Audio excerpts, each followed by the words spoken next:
Bonjour à tous, aujourd'hui on va parler d'un monstre qui aurait pu voir le jour pendant la guerre froide. Une machine qui aurait pu repousser les limites du possible et qui aurait redéfini ce qu'est un avion.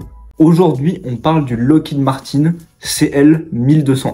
On retourne dans les années 60 en pleine guerre froide. Les Américains sont terrifiés à l'idée que l'idéologie communiste, principalement véhiculée par l'URSS, ne se propage un peu partout dans le monde. Alors il leur faut une machine capable de prouver leur supériorité et aussi de dissuader l'ennemi de tenter quelconque opération. Et le CL-1201 paraît parfait pour remplir cette tâche. Lockheed Martin imagine alors une forteresse volante disponible en 2 ou 3 versions. Le CL-1201-1-1, -1-2 ou -1-3. Je dis 2 ou 3 versions parce que en fonction des sources, il y aurait eu une version -2, mais on n'a pas trop d'informations sur ça. Donc, difficile de vous donner plus de détails. Les 3 versions auraient eu des objectifs différents, mais des dimensions assez similaires. Parce que le but était d'avoir un avion de 341 mètres d'envergure. C'est juste démentiel. Ça fait environ 5,747 côte à côte. Et cette immense bête aurait été capable de décoller avec une masse d'environ 11 000 tonnes. Emportant avec lui, en fonction des versions, 24 chasseurs calés en dessous des ailes, disponibles à l'emploi. Et en plus de cela, le 1201 aurait pu transporter et déployer jusqu'à 10 missiles intercontinentaux nucléaires et aussi stocker du matériel, des soldats et de l'équipement. Mais donc en réalité, cet avion, c'est presque une base militaire à lui seul. Une base militaire volante qui aurait pu permettre aux Américains d'atterrir et d'envahir n'importe quelle zone du monde en seulement quelques heures. En revanche, avec de tels chiffres, on se dit, l'avion il est tellement immense, il est tellement lourd, c'est genre impossible qu'il vole plus de 10 minutes. Et en réalité, le CL-1201, il était capable de voler au moins 30 jours et jusqu'à 41 jours. Et cela grâce à un réacteur nucléaire directement intégré dans l'avion. En fait, l'avion aurait décollé avec du carburant standard et à partir de 16 000 pieds, ça aurait été le réacteur nucléaire qui prenait le relais pour le reste du temps. Maintenant, j'aimerais revenir sur les différentes versions. Comme je vous l'ai dit, il y avait jusqu'à 3 versions différentes, mais ici, on va se concentrer plutôt sur la première et sur la troisième.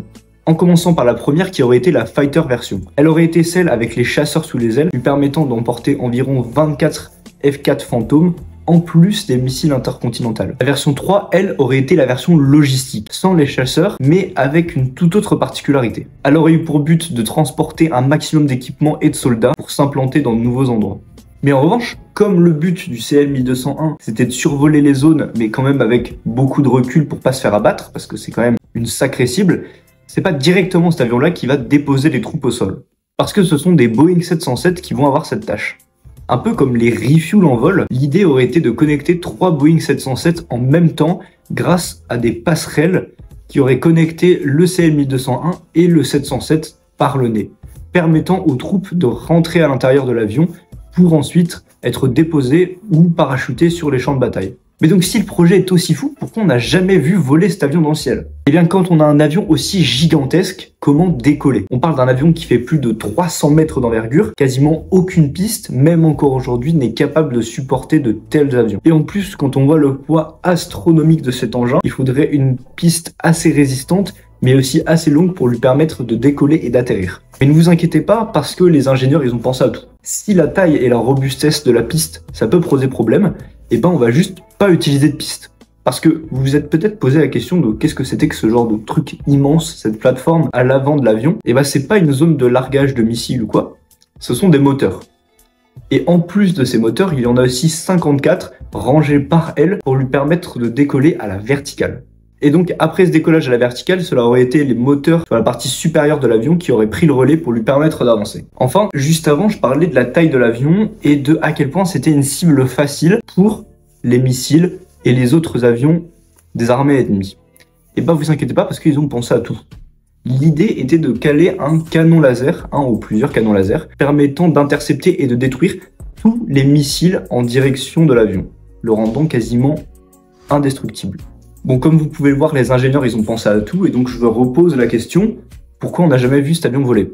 En fait, même si les ingénieurs, ils avaient donné énormément de propositions pour régler tous les problèmes qui avaient été donnés, tout ça, il faut le réaliser. Parce que de telles technologies, c'est même encore aujourd'hui quasiment impossible. Parce que beaucoup des propositions qu'ils présentent sont extrêmement difficiles à réaliser. Les moteurs que l'on voit à l'arrière, par exemple, sont immenses et font pratiquement la taille du fuselage d'un 747. Les matériaux auraient donc subi des forces complètement démentielles et même aujourd'hui, on aurait du mal à réaliser de telles prouesses. Pareil pour le canon laser. Aujourd'hui, il n'est toujours pas parfaitement opérationnel. Et enfin, créer un réacteur nucléaire volant qui passe au-dessus de tout le monde, ça aurait été difficile de convaincre la population. Et en plus de cela, on peut rajouter encore beaucoup d'autres choses qui auraient pu poser problème avec cet avion.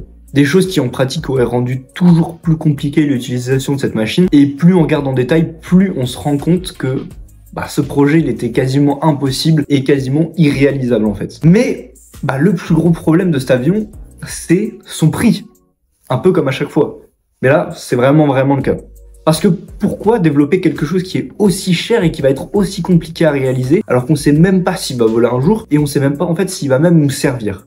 Parce que même si la proposition du CL1201 elle est très intéressante, eh bien déjà à l'époque, il y avait des sous-marins et des porte-avions qui faisaient pratiquement la même chose et cela pour beaucoup moins cher.